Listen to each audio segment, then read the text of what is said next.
we're going to be doing a really fun lesson, as you can probably see by looking at these two little guys. The name of this lesson is called Just Pinch Me. And basically what we're going to be doing is we're going to be creating pinch pot monsters. These two little guys here are from actually professional artists in Baltimore, Maryland, Kat and Rich Holt. And they just make monsters. And many of them are made with pinch pots. Some of them are jars, like the one on the right here is actually a jar. This is the lid right here. So we're going to talk about the characteristics of these, how to build them, and we'll just break it down step by step. You'll be provided with handouts and all kinds of helpful items on my website, but for now we're just going to do a little bit of an overview. So first off, we're going to talk about our learning targets.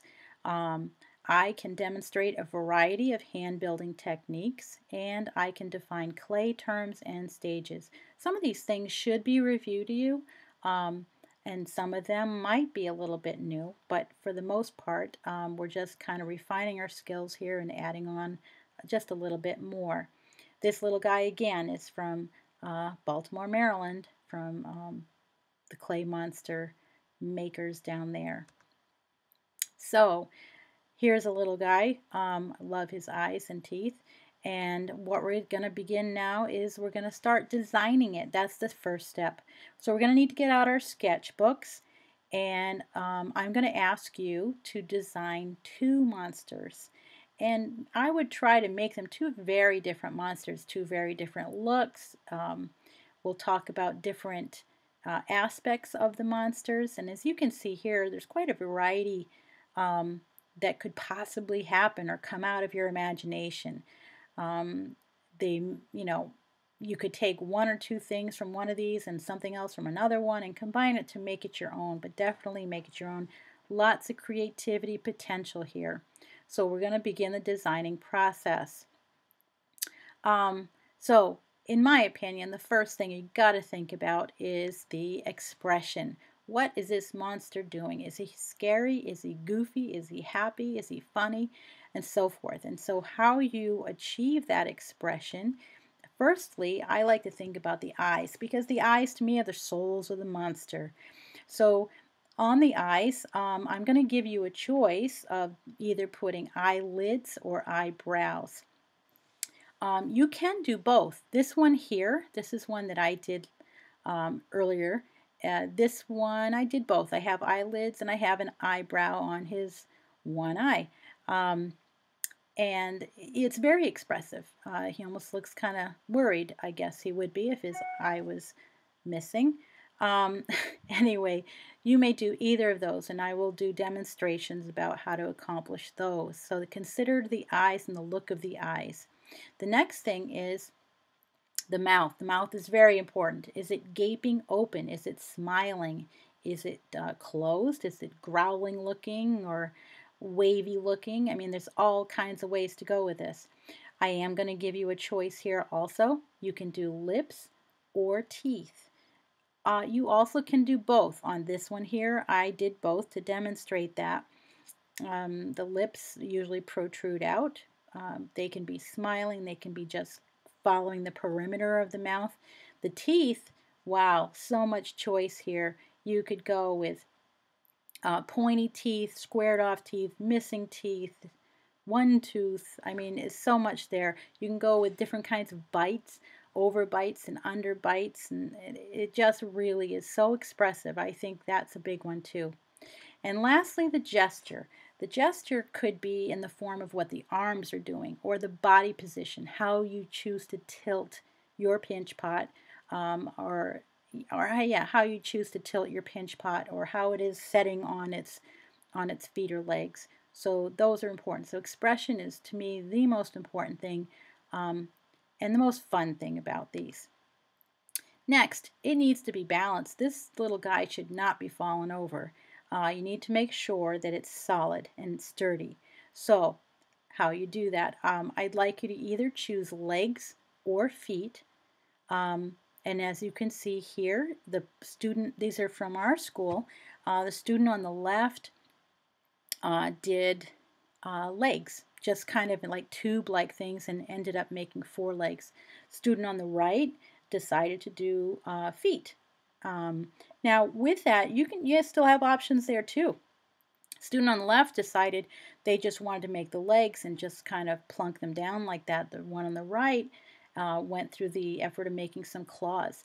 I mean, you could really get into doing talons and that extra piece of skin there. You could do toes, are really fun to do. You could even go as far as putting shoes on their feet. You could even go as far as from further options, as we'll talk about here. What else could you possibly do? There's all kinds of things that I'm not requiring, but I'm waiting to see where your creativity takes you. You could, this is where I would pause and talk with the class and ask them and brainstorm what other things could we possibly add. So there's ears, there's horns, there's wings, and different kinds of arms, fingers, or mitten type shapes at the end, clothing. I mean, the list goes on. Textures, scales, indentations, warts. I mean, these are all things I would hope that the class would come up with, or I would help them come up with. Next, we're going to start to build it in our minds here, and this is the basic construction overview. Again, these are some monsters from the Clay Monster Pottery, their Facebook page. Some of these are hand thrown, and hand built, and some of them are thrown on the wheel. For our purposes, we're going to do a more pinch pot construction, which is more like this little guy right over here. So when we build it, we are doing that pinch pot construction. Tools. These are the basic tools I'm going to be offering you. I could even do it with less. This one right here is my personal favorite. I love the needle tool. Needle tool is great for boring holes. I like it for cutting, scoring. It's all kinds of fun things to do with that. This one and this one are different kinds of ribbon tools. They're good for this project in doing, like creating valleys, like if you're creating wrinkles in the skin or something like that. This is the cutting tool, the wire cutting tool. I will mostly be using that to cut you chunks of clay as needed. These two here are different kinds of ribs. This is a metal one and a wooden one. These are good for smoothing, especially when you're at the pinch pot stage. And then this one is a wooden tool that's good for also smoothing. But you know, I'm also going to have out some popsicle sticks that I think are just as good sometimes, and they're just a simple thing. And then, of course, at the end, when you're getting near that end stage of keeping your fingers moist and keeping things smooth, using the sponge is a really important tool. All right, and also our part of materials that we're going to be using is we need clay, and we also need slip. Clay, I'm going to be giving you two amounts of clay so that they're pretty equal, because you're going to be making 2 pinch pots.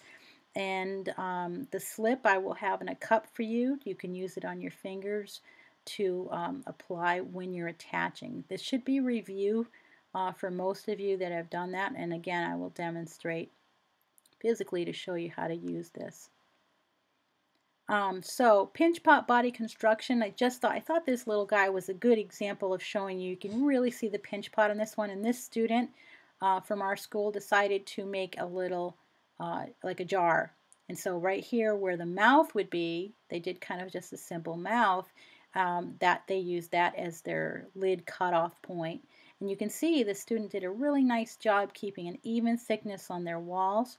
They did very simple feet on the bottom, but it's definitely a pinch pot body construction.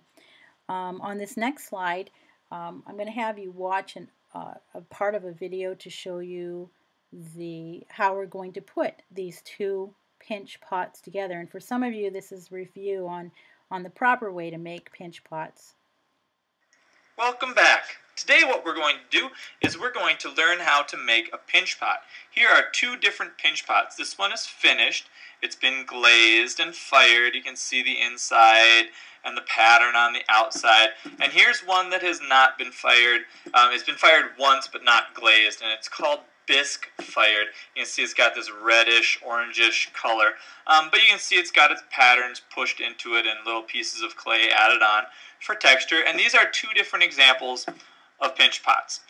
What we're going to do before we go is, here is your ball of clay. What you want to do is take your ball of clay and pat it in your hands so it is actually a ball of clay, not an oddly shaped lump. So just pat it back and forth in your hands so it's a nice round ball. Okay, and here are 4 different steps in the process. 1, 2, 3, and then 4 down here. And this is what it looks like. First, we're going to take our thumb and we're going to push it into the ball of clay, like that.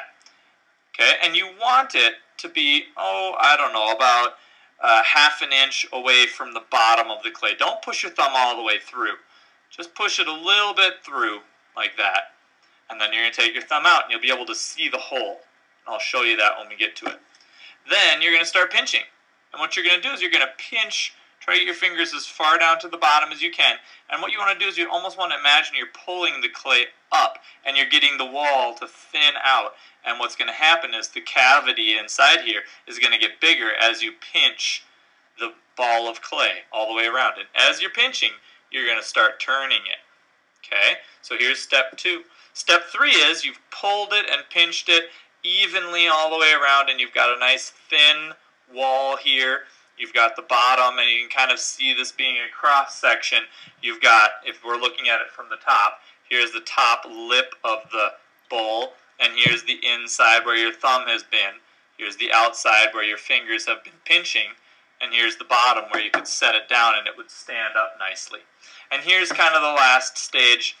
You've got the full kind of even thing, and what you want to be careful you don't do is you don't pinch too hard and squish it and have uneven spots, or you don't pinch too hard on the top and have a thin lip. You want to have a nice thick lip on the top so it's stable.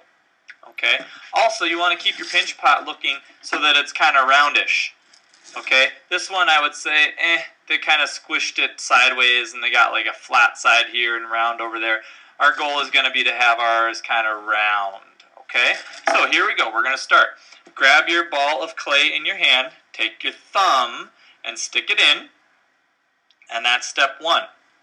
Okay, so here's my ball of clay, my thumb is in it. If we opened it up and looked at it in a cross section, it would look something like that. Okay, now you're going to start pinching. Don't pinch like this with your 2 fingers. You're going to pinch kind of using all 4 fingers, pinching the clay gently in between here so that you've got it even. Notice how my fingers kind of curl all the way down to the bottom, and then kind of as I go, I'm rotating the clay in my hand. Okay, and I'm pinching with my thumb and with my fingers. You can see this wet spot on my hand. That's where the clay is touching my hand. Okay, and as you rotate, you're going to start to rotate higher and higher and higher so that you're squishing the clay evenly.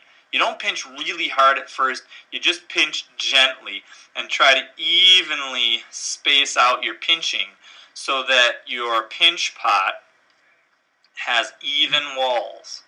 Okay, if you need to, you can set it on the table and you can kind of pinch and turn as you go so that you can see inside of there, and you can like make sure that you're not squishing it too much.